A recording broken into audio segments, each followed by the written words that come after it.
Pour plusieurs personnes, la bûche de Noël est un incontournable du temps des fêtes, que ce soit aux fruits, au chocolat ou au caramel. Tout le monde en raffole et tous ses choix de saveurs et sa présentation artistique en font une véritable pièce maîtresse pendant les festivités. Et c'est bien plus qu'une simple pâtisserie, c'est aujourd'hui une tradition qui nous ramène à notre plus tendre enfance. Mais vous êtes-vous déjà demandé quelles sont les origines de la bûche de Noël et pourquoi est-ce qu'on en mange principalement le 24 et le 25 décembre? En réalité, la bûche de Noël a une histoire très riche qui peut être retracée jusqu'aux traditions païennes de Yule et aux célébrations du solstice d'hiver. La Yule était un événement sacré célébré par les anciens peuples germaniques pour marquer le passage du solstice d'hiver. C'était un événement joyeux et festif où tout le monde se réunissait pour passer un bon moment ensemble.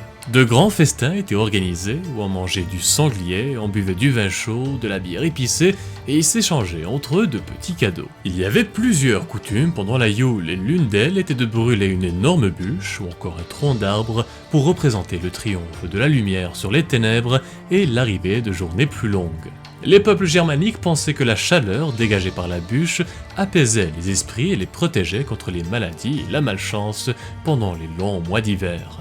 Au fil du temps, cette coutume a survécu et à mesure que le christianisme se répandait en Europe, la tradition de la bûche de Noël s'était adaptée pour mieux correspondre aux récits chrétiens.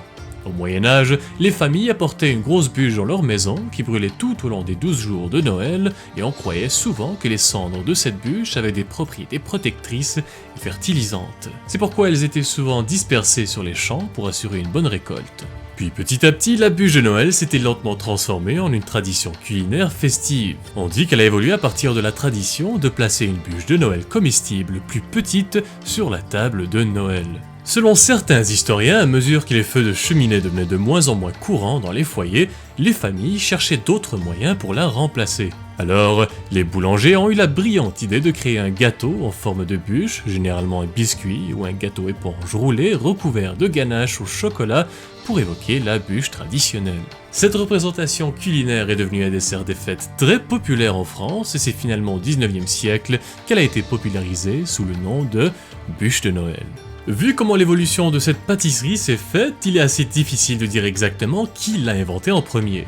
Mais pour certains, ce serait peut-être le pâtissier parisien Pierre Lacam qui l'aurait conçu en 1898.